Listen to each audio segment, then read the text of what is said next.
tail of the tape, Michael McKinson and Alex Martin. Martin with a 3-inch reach advantage. However, as Chris alluded to, Martin more comfortable at 135, but just could not turn down this opportunity to face Michael McKinson on this kind of stage. You ready? You ready? Round one underway. This one scheduled for 10 rounds in the welterweight division. As we mentioned, Alex Martin fancies himself a lightweight, but he said that he and his team looked at the tape of Michael McKinson and they didn't think they had anything to worry about. No, they weren't impressed at all. And both these guys, you can see right here that they're both southpaws. Both of them do fight like left-handers, but I gotta say Martin's a little bit more polished behind those southpaw angles. Looking for that check right hook a moment ago. Now McKinson fires on the inside. McKinson pawing with the jab, misses over the top with a left hand. Let him go, pull that arm out. And it's unorthodox, but McKinson, when he misses shots like that, might not look pretty, but falling in and tying up, he keeps himself out of danger. No, he does. That's veteran tactic. Nice left hand right there. It missed by McKinson, but you can tell that he's looking for a big left hand. McKinson just a little busier than Martin down the stretch here.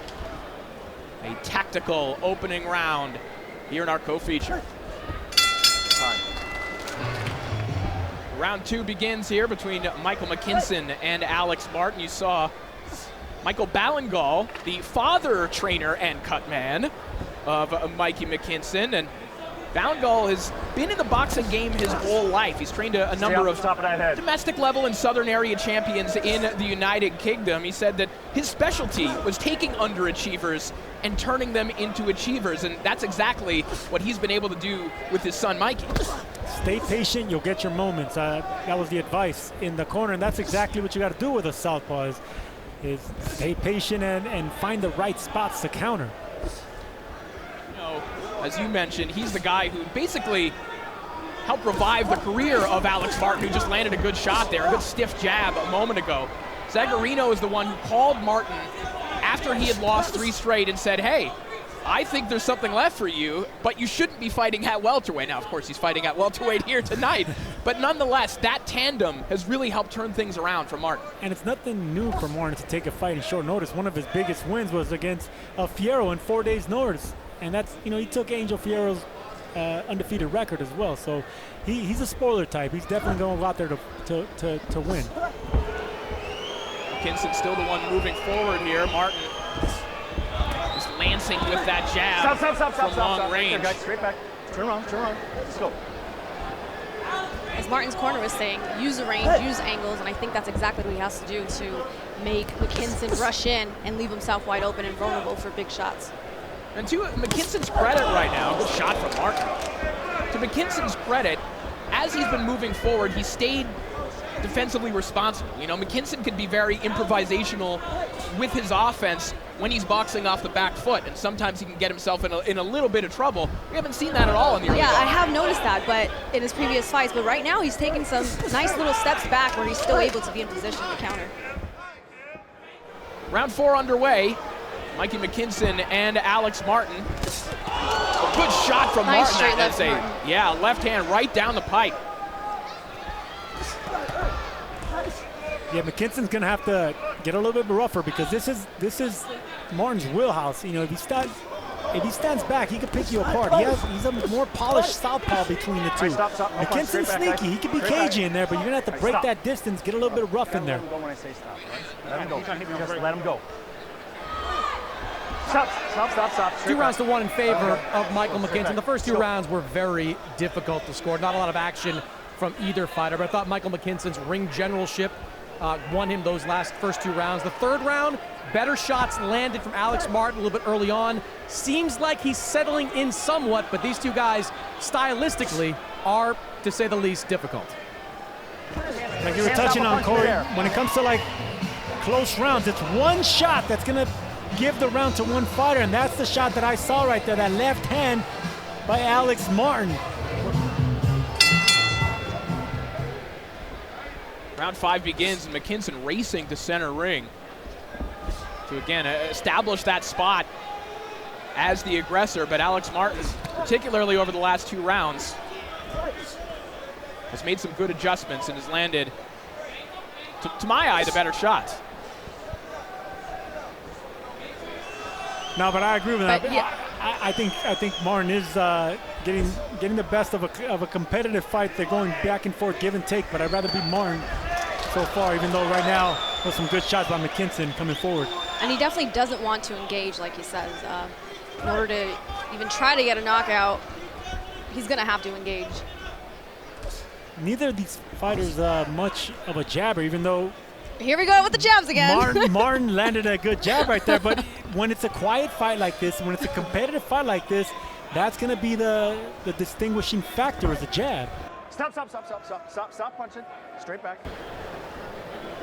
Well, we've seen this in the past from McKinson. Again, some of his work can be unorthodox sometimes, but it often takes his opponents by surprise. With flurries like that, maybe that's something McKinson could think about, just taking some chances here against Martin. And that's how he gets those early knockdowns in his last 4 fights. He gets those flash knockdowns by surprise.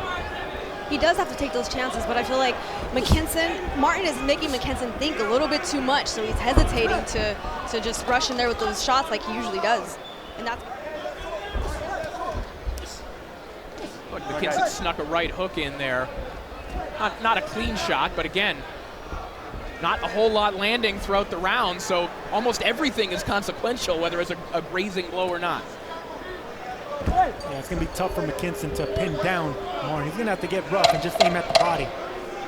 Alex Martin's a little bit too sharp with his upper body. Listen for the bell, gentlemen. Listen for the bell. And an unforgiving crowd here at the Galen Center in downtown Los Angeles. McKinson's going to have to do something different. Get a little bit more offensive, throw more punches, and aim at the body, aim at the chest of Martin. Quit trying to headhunt, because Martin is taking advantage of the counter punching. Good shot there from McKinson. Might have caught Martin right behind the ear, and now a body shot from McKinson. There you go. That's what I want to see more. Body shots. That's what's going to set up the headshots. Right now, this round, Michael McKinson should just focus on the ribs of Martin. Get those feet to stop. Get accustomed to hitting something. It's that small movement and footwork and angles that's making this fight, the difference. Martin winning the rounds. Yeah, and McKinson has to just disrespect. If you let Martin fight in this pace, like I said, he has that one gear, but it's a damn good gear if he stays confident and winning rounds behind it. When a southpaw fights with angles and footwork and defense, it can make a huge difference in a fight. And there you go. There's that southpaw angle. Nice little uppercut right there by McKinson. Yeah, McKinson landed, it was almost a half right hook, half uppercut on the inside. Let's go. Round 8 begins here. Mikey McKinson and Alex Martin. And you have to admire the commitment and the perseverance of both of these fighters who have battled through difficult stages in their careers for different reasons. McKinson, we alluded to it during his entrance, he said he only got paid for one of his first 10 pro fights. Alex Martin, well, he thought he was done with the sport. He said he was getting into some trouble in the streets, battled back, won a short notice fight against Angel Fierro after losing 18 pounds to take that fight. Now back at it here again in another short notice situation and looking pretty good. Looking pretty good, but right now I like McKinson, and he's starting to time that left hand. He just missed a nice big left hand to Martin's chin, but I like the way he's starting off here, getting closer and closer, making Martin a little bit uncomfortable in this round. No, he made a lot of fans, including myself, McKinson did, because he's willing to fight anyone, anytime. But out of all the opponents they offered him, I just think when it comes to Alex Martin, this is a born spoiler. He's done it before, and he has the right southpaw, the right mentality, and like I said, that one gear, that annoying gear that he can just keep winning off that one gear. McKinson fires off a couple of right hooks. About 20 seconds ago, there's a sweeping right hand that landed from McKinson, and again, every shot consequential in this fight. This has been the most assertive that McKinson has been, I think, over the last 2 rounds or so, and perhaps some of that egging on from his father. And maybe starting to remember some of those recent sparring sessions with Josh Taylor, starting to come into mind. realizing, okay, I know what to do against a southpaw. I know what I prepared for, but I remember how to do this. I think his father also knows that when you're coming to another country fighting a fighter who is representing this country, you have to show that you want to win and that you're doing enough to win the rounds. This is a good round by McKinson. He's coming up short with some big shots right now, but he landed some good shots that are being blocked by Martin, but at least he's hitting something. Hey, here, gentlemen. Hey, last round, gentlemen. Hey, last round, keep it nice and clean. 10th and final round here, Michael McKinson and Alex Martin, and both men a little bit more intense here to start the final round. And you know, I'll go ahead and kind of straddle the fence here because I know that Chris Mannix has McKinson up in this fight. Of course, I'm calling the fight. I'm not actively scoring. I think there are things that McKinson is doing well. I think there are things that Alex Martin is doing well in basically every round. But I do think that the latter stages of this fight, this is when we have seen McKinson's best work.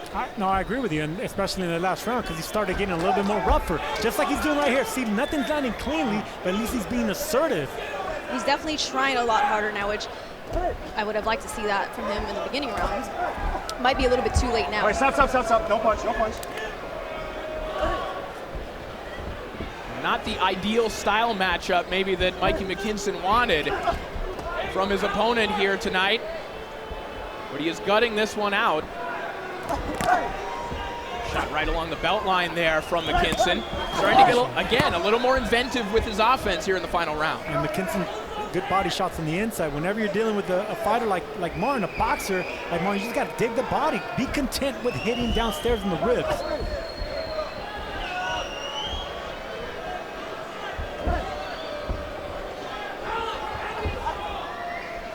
The seconds tick away. Martin, McKinson Listen for that at a bell, standstill once again. And the crowd here at the Galen Center not appreciating the boxing techniques.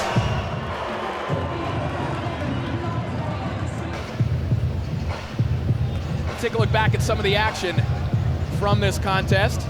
Intercepting jab right there by McKinson. McKinson had a later round, but that's a big shot. It's a clean shot. Those are effective power shots right there by Martin being landed. They were far in between, which is why Mannix wasn't scoring them, but I was watching them and the sneaky little body shots in the inside. Well, we do not envy the judges scoring this one, but we'll find out what they have to say. Let's send it up to Joe Martinez. Well, 5 minutes after 10 rounds, we go to the scorecards. Here are the totals. Dazn scores at 99-91. Sandoval 98-92, and Raul Caiz has 97-93, all for your winner by unanimous decision. He is still undefeated, Michael